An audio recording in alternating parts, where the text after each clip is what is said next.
Hello everyone, I am Karan Masru. Welcome to this video. So you see a big smile on my face, right? This is because I like this question.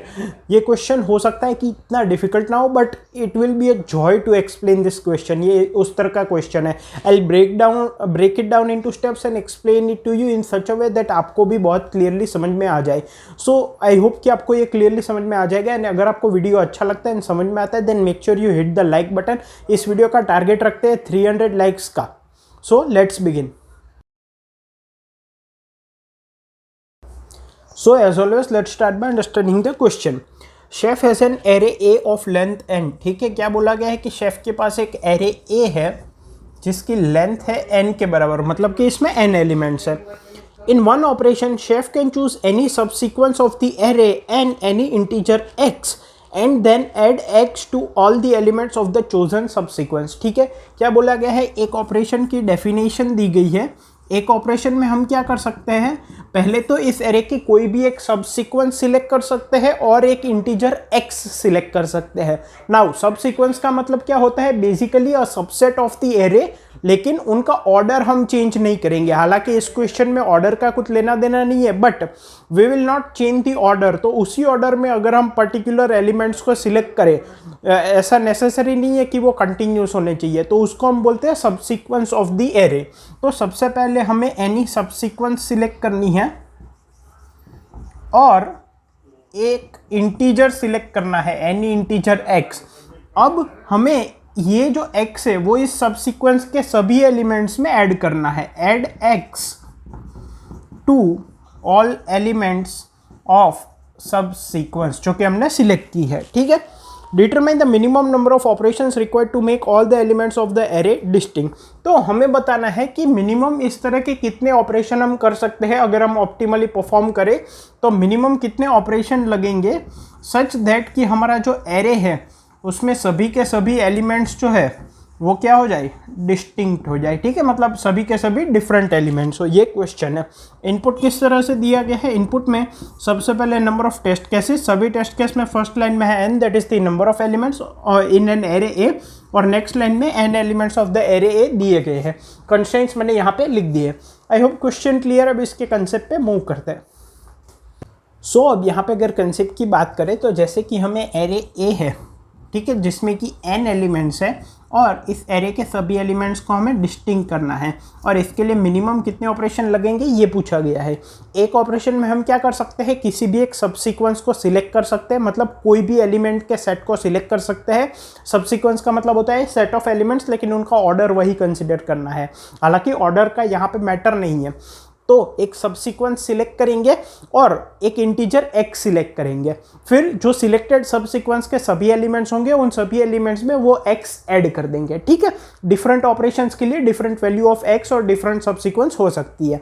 तो ऐसे minimum कितने operation करने पड़ेंगे ये पूछा गया है. अब कंसेप्ट को मैंने 3 पॉइंट्स में डिवाइड किया है. 3 पॉइंट्स हम समझेंगे, क्लियर हो जाएगा. फर्स्ट पॉइंट ये है कि कोई भी दो एलिमेंट्स जो इनिशियली डिफरेंट थे उनको आगे जाके हम सेम नहीं करेंगे, वो तो बेवकूफ़ी हो गई. मान लो ये है 2 और 3. ठीक है, अब इन दोनों सब इसको मैंने सिलेक्ट किया, इन दोनों एलिमेंट्स को, या तो फिर इसको एक को सिलेक्ट किया और इसको एक से बढ़ा दिया. क्यों, क्योंकि ये दोनों सेम थे और मुझे इनको डिफरेंट करना था. तो यहाँ पे 2 3 3, लेकिन अब ये दोनों सेम हो गए. तो ऐसा बेवकूफ़ी तो हम करेंगे नहीं, क्योंकि हमें मिनिमम नंबर ऑफ ऑपरेशन बोला गया है. सेकंड थिंग, जो इनिशियली अनइक्वल थे उनको तो इक्वल करेंगे ही नहीं, लेकिन जो पहले इक्वल थे और किसी ऑपरेशन के बाद अनइक्वल हो गए तो उनको भी फर्दर किसी ऑपरेशन में इक्वल नहीं करेंगे. For example 2 2 3 3 3. ठीक है, मान लो ये है, इसमें इस 3 की वैल्यू को मैंने 1 से बढ़ा के 4 कर दिया. सो ये 2 2 3 3 4, ताकि ये अनइक्वल हो जाए. अब ये 2 2 और ये 3 3 सेम है, मुझे इनको अलग करना है क्योंकि हमें पूरा एरे डिस्टिंक्ट चाहिए. तो अभी मैं ये 2 और ये 3 ये सब सीक्वेंस को सिलेक्ट करता हूँ और इसमें 1 ऐड कर देता हूँ. तो ये हो जाएगा 2, ये हो जाएगा 3, ये हो जाएगा 3, ये हो जाएगा 4 और ये भी हो जाएगा 4. तो यहाँ पे पहली बात तो ये कि ये इनिशियली अनइक्वल थे, वो इक्वल हो गए, जो कि हमें नहीं करना था. ठीक है, वो पॉइंट तो हमने समझ लिया था। अभी कौन सा पॉइंट समझ रहे हैं कि पहले जो इक्वल थे और हमने कोई ऑपरेशन के बाद अनइक्वल कर दिया, उनको वापस इक्वल नहीं करेंगे, तो यहाँ पे वो प्रॉब्लम हो रही है। फॉर एग्जांपल पहले ये दोनों एलिमेंट्स सेम थे, ठीक है, इनको हमने एक ऑपरेशन के बाद अलग कर दिया। अब अगला ऑपरेशन हमने जिस सब सीक्वेंस पे किया सच दैट कि ये एलिमेंट्स डिस्टिंक्ट हो जाए, ये 2 2 थे 2 3 हो जाए, लेकिन इसकी वजह से क्या हुआ, ये वापस 4 4 हो गए। जो इनिशियली सेम थे हमने डिफरेंट किए, वापस सेम हो गए। तो ऐसा हम नहीं करेंगे क्योंकि अब इनको वापस अलग करना पड़ेगा, तो ऑपरेशंस बेसिकली बढ़ जाएंगे। तो वापस एक बार कह दूं तो जो इनिशियली डिफरेंट थे उनको कभी इक्वल नहीं करेंगे, जो एक बार अनइक्वल हो गए उनको भी वापस कभी इक्वल नहीं करेंगे। अब ऐसा क्यों पॉसिबल होगा, क्योंकि पहली बात तो यह है कि हमें यहाँ पे एग्जैक्ट ऑपरेशन नहीं पूछा गया है, हमें सिर्फ नंबर ऑफ ऑपरेशन पूछा गया है, और x की हम कोई भी वैल्यू सिलेक्ट कर सकते हैं। तो अगर मेरे पास मान लो एरे जो है, ठीक है, मान लो ये एरे का पहला एलिमेंट है, ये दूसरा है, ये तीसरा है, ये चौथा है, ये पांचवा है, ये छठा है। अब x की कोई भी वैल्यू सिलेक्ट कर सकते हैं। तो मैं जिस सब सीक्वेंस पे ऑपरेशन परफॉर्म कर रहा हूँ, ठीक है, उसमें मैं ऐसी x की वैल्यू ऐड करूंगा कि उस सब सीक्वेंस का जो सबसे छोटा एलिमेंट होगा वो करंट एरे के सबसे बड़े एलिमेंट से भी बड़ा हो जाएगा। तो करंट लेट सपोज ये सबसे बड़ा एलिमेंट है, ठीक है, और ये सब सीक्वेंस का सबसे छोटा एलिमेंट है, तो मैं ऐसी x की वैल्यू ऐड करूंगा कि ये अभी तक एरे में जो सबसे बड़ा एलिमेंट है उससे भी बड़ा हो जाए। तो अगर सबसे छोटा एलिमेंट सब सीक्वेंस का इससे बड़ा हो गया तो ये तो ऑब्वियसली इससे बड़ा हो जाएगा, ये भी इससे बड़ा हो जाएगा। बेसिकली वो किसी भी एरे एलिमेंट के साथ इक्वल नहीं होगा। फिर नेक्स्ट ऑपरेशन में अगर मैं इस पे ऑपरेशन परफॉर्म करूंगा तो मैं जो लार्जेस्ट वैल्यू है उससे भी बढ़ा दूंगा, ठीक है, ऐसी x की वैल्यू सिलेक्ट करूंगा। सो ये बस समझने के लिए है, हमें एग्जैक्ट ऑपरेशन तो बताने नहीं, क्योंकि हम x की वैल्यू कुछ भी सिलेक्ट कर सकते हैं, उस पर कोई रेंज नहीं है। सो ये पॉइंट हमें ध्यान में रखना है। सेकेंड पॉइंट, जब हम मिनिमम नंबर ऑफ ऑपरेशंस की बात सोच रहे हैं तो जो सिमिलर एलिमेंट्स है उनको डिफरेंट करना पड़ेगा। तो सिमिलर एलिमेंट्स की जो मैक्सिमम काउंट है, ठीक है, हमें सिर्फ उस पर ही फोकस करना है। साइड बाय साइड जिनकी काउंट कम है वो तो हम कर ही देंगे, क्योंकि हमें एग्जैक्ट ऑपरेशन नहीं बताने, हमें सिर्फ ये बताना है कि कितने ऑपरेशन लगेंगे। तो जिसकी काउंट सबसे ज़्यादा है एरे में सिमिलर एलिमेंट्स की, उन पे ही हमें फोकस करना है। फॉर एग्जाम्पल अगर मेरे पास है 2 2 2 2 3 3, तो मुझे ये जो 4 2 सेम है इनको डिफरेंट करना है, और ये दोनों 3 को भी डिफरेंट करना है। बेसिकली सभी 6 एलिमेंट्स को डिफरेंट करना है। तो मिनिमम काउंट के लिए मैं सिर्फ इन पे ही फोकस करूँगा। क्यों? क्योंकि जब मैं इन 4 को डिफरेंशिएट कर रहा हूँगा तो मैं किसी एक सब सीक्वेंस पे जो x की वैल्यू ऐड करूँगा वो इस पे भी कर दूँगा। अब इनिशियली ये दोनों अनइक्वल थे, इसका कोई एक एलिमेंट और ये 3, ये तो अनइक्वल ही है, ठीक है। तो इसमें x ऐड करूंगा, इसमें भी x ऐड करूंगा, वो बाद में भी अनइक्वल रहेंगे। पहले एक इतना था, एक इतना था, x ऐड करने के बाद ये इतना हो गया, ये इतना हो गया, रहे तो अनइक्वल ही ना, तो वो कभी इक्वल नहीं होंगे, तो वो टेंशन नहीं लेना। अब जैसे कि मैं यहाँ पे 5 ऐड कर देता हूँ फॉर एग्जांपल, ताकि ये अलग हो जाए। तो 2 2 2 5, कोई बात नहीं, साइड बाय साइड इसमें भी 5 ऐड कर दो इस 3 में, तो हमारी सब सीक्वेंस कौन सी हो गई, ये, और हमने ऐड क्या किया 5, सॉरी 2 + 5 वुड बी 7, तो ये 3 और 8। तो देखो ये अनइक्वल हो गए ऑटोमेटिकली, ठीक है। तो मेरा कहने का मतलब क्या था कि जिसकी सबसे ज़्यादा इक्वल एलिमेंट्स की काउंट है उसको ही हम कंसिडर करेंगे कि उसको मिनिमम ऑपरेशन में कैसे सभी एलिमेंट्स को अनइक्वल करना है। साइड बाय साइड ये ऑपरेशन भी परफॉर्म होते रहेंगे, हमें एग्जैक्ट ऑपरेशन तो बताने नहीं।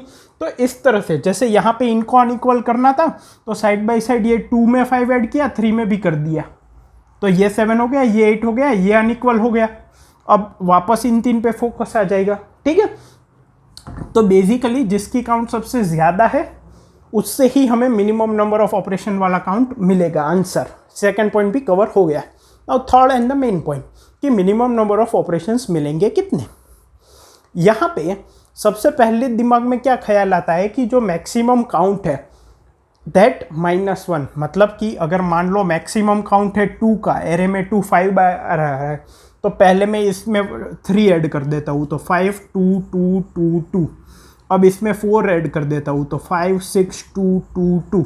अब इसमें 5 ऐड कर देता हूँ तो ये 7, फिर इसमें 6 ऐड कर देता हूँ तो ये 8। तो 5 6 7 8 और 2, टोटल 4 ऑपरेशंस लगे, मतलब कि ये काउंट था 5, तो हमारा आंसर हो गया काउंट -1। ये सबसे पहले दिमाग में आता है, but this is not the true answer. True ये है कि हमेशा हम जो भी इक्वल एलिमेंट्स है उनको हाफ अनइक्वल कर सकते हैं सीधा। मतलब कि अब देखो यहाँ पे ये सेकंड प्रिंसिपल काम आएगा, ध्यान रखना। मेरे पास है 2 2 2 2 2 6 7 8 9 10, ठीक है। 1 2 3 4 5 6 7 8 9 10, 10 टाइम्स 2 है। एक काम करो ना, एक एक को अनइक्वल क्यों कर रहे हो? आधे पार्ट को डायरेक्टली इसमें 1 ऐड कर दो तो क्या हो जाएगा? 2 2 2 2 2 3 3 3 3 3, ठीक है। अब ये जो है ये क्या था? 2 हमारे पूरे एरे में से जिसकी मैक्सिमम काउंट थी वही मैटर करेगा। तो 2 जो है वो मैक्सिमम रिपीटेड एलिमेंट है एरे में, जिसकी काउंट है 10, बाकी एलिमेंट्स भी होंगे, बट हमने सिर्फ इसको कंसिडर किया है। अब जैसे ही हमने ये ऑपरेशन परफॉर्म किया, जैसे बाकी एरे के एलिमेंट्स होंगे वैसे अब 3 भी अलग हो गया, क्योंकि अभी मैक्सिमम काउंट क्या हो गई? 5। या तो ये 5 ले लो या ये 5 ले लो, क्योंकि हम एट ईच पॉइंट सिर्फ उन पे ही फोकस करेंगे जिनकी काउंट मैक्सिमम है। बाकी element side by side differentiate हो जाएंगे, जैसे कि हमने देखा था, ठीक है। आयो सेकंड पॉइंट क्लियर होगा। तो अब सिर्फ इन पे फोकस करो, तो वापस इनमें आधे एलिमेंट्स को अनइक्वल कर दो, ठीक है। हम पूरा भी करके देखेंगे तो एकदम क्लियर हो जाएगा। अब मैं यहाँ पे 2 ऐड कर देता हूँ इन 3 एलिमेंट्स में, तो ये हो जाएगा 2 2 4 4 4, ठीक है। अब हमारा फोकस सिर्फ इन 3 एलिमेंट्स पे होना चाहिए। अब आप सोचोगे इन 3 का क्या हुआ? वो साइड बाय साइड ऑपरेट हो रहे हैं, हम देख लेंगे, ठीक है। एंड में देखेंगे, पूरा क्लियर हो जाएगा जैसे ही खत्म होगा। अब सिर्फ इन 3 पे फोकस करो। इन 3 में वापस 2 को अब क्या करो? 5 बना दो, तो ये हो जाएगा 4 5 5। अब मैक्सिमम रिपीटिंग एलिमेंट्स कौन है? 5 5। इनको चेंज कर दो तो 5 और 6, तो अब सभी डिस्टिंक्ट एलिमेंट हो गए। कितने स्टेप लगे? 4। अब आप सोचोगे सभी डिस्टिंक्ट कैसे हो गए? देखो मैंने क्या बोला था, जिनकी मैक्सिमम फ्रीक्वेंसी है उनको ही कंसिडर करना है, बाकी साइड बाय साइड होता रहेगा। कैसे? इनिशियल एरे था, उसमें मैक्सिमम रिपीटेड एलिमेंट 2 था, जिसकी काउंट 10 थी, इसीलिए हम सिर्फ उसको कंसिडर कर रहे हैं बाई पॉइंट नंबर 2। अब पहले ऑपरेशन के बाद हमने इनको 2 कर दिया, इनको 3 कर दिया। अब इनको हमने मैक्सिमम अकरिंग एलिमेंट कंसिडर किया। अब इनको भी कर सकते हो क्योंकि दोनों की काउंट 5 है। वापस इनको आधे एलिमेंट्स को एक साथ अलग कर दिया, तो ये कितना हुआ? 4 4 4। तो साइड बाय साइड जैसे यहाँ पे हमने 2 ऐड किया, वैसे यहाँ पे भी तो 2 ऐड करेंगे। समझ रहे हो आप? अब हमने इन 3 एलिमेंट्स पे फोकस किया। इसमें मैक्सिमम फ्रीक्वेंसी किसकी है? अब देखो पूरे एरे को मैक्सिमम फ्रीक्वेंसी है 3, ठीक है। ये 3 टाइम्स रिपीट हो रहा है, तो इसको भी आधे एलिमेंट्स को अनइक्वल कर दिया, मतलब कि इसमें 1 1 ऐड कर दिया।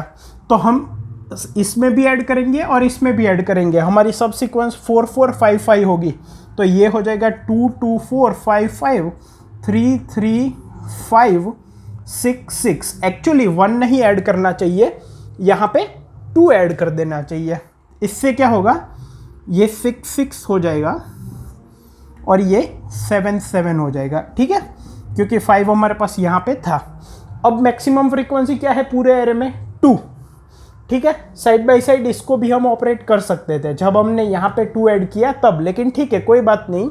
अभी मैक्सिमम फ्रीक्वेंसी क्या है? 2 2 2 2। तो सब में एक काम करो, 5 5 ऐड कर दो, कुछ भी ऐड कर सकते हैं, लेट्स से 10 10 ऐड कर देते हैं। तो हम क्या सिलेक्ट करेंगे? अब 2 एलिमेंट से सेम, उनको डिफ्रेंशिएट करना है, तो 2 में से एक में ऐड कर देंगे। तो इस 2 को एज इट इज रहने देंगे, इसमें 10 ऐड कर देंगे। ये तो 4 था ही, इसमें एक को एज इट इज रहने देंगे, एक में 10 ऐड कर देंगे। एक को एज इट इज रहने देंगे, एक में 10 ऐड कर देंगे। 5 को रहने देते, एक ही है। एक 7 को एज इट इज रहने देते, एक में 10 ऐड कर देते हैं। तो देखो सारे डिस्टिंक्ट एलिमेंट्स मिल गए। बेसिकली यहाँ पे अगर हम ध्यान से ऑब्जर्व करें तो पॉइंट नंबर 2 का एक्सटेंशन है। हर एक पॉइंट पे जो मैक्सिमम रिपीटेड एलिमेंट्स है उनको ही डिस्टिंक्ट करने की कोशिश करो, बाकी साइड बाय साइड हम कर देंगे, लेकिन हमें ऑपरेशन यहाँ पे नहीं बताना। तो ये कैसे होगा, अगर मेरे पास इवन नंबर ऑफ एलिमेंट्स है तो डिस्टिंक्ट एलिमेंट्स जो मैक्सिमम रिपीटेड फ्रीक्वेंसी वाला एलिमेंट है उसकी वैल्यू डायरेक्टली आधी हो जाएगी। यहाँ पे वैल्यू 10 थी, यहाँ पे 5 हो गई, ठीक है। अगर ऑड होगा मैक्सिमम रिपीटेड एलिमेंट की काउंट तो वो हो जाएगी ऑड +1/2। जैसे कि यहाँ पे 5 थी तो 5 + 1/2 6/2 3, यहाँ पे मैक्सिमम फ्रीक्वेंसी 3 है, ठीक है। फिर 3 में से 2 होगी बिकॉज 3 ऑड है, सो 3 + 1/2 इज 2। तो देखो 2 2 2 2 2 में से क्या होगी, इवन है, डायरेक्टली डिवाइड बाई 2 कर दो 1। 1 का मतलब क्या है, मैक्सिमम रिपीटेड एलिमेंट की फ्रीक्वेंसी 1 है, मतलब सभी एलिमेंट्स डिस्टिंक्ट है। तो हमें 4 स्टेप में हमारा आंसर मिल गया।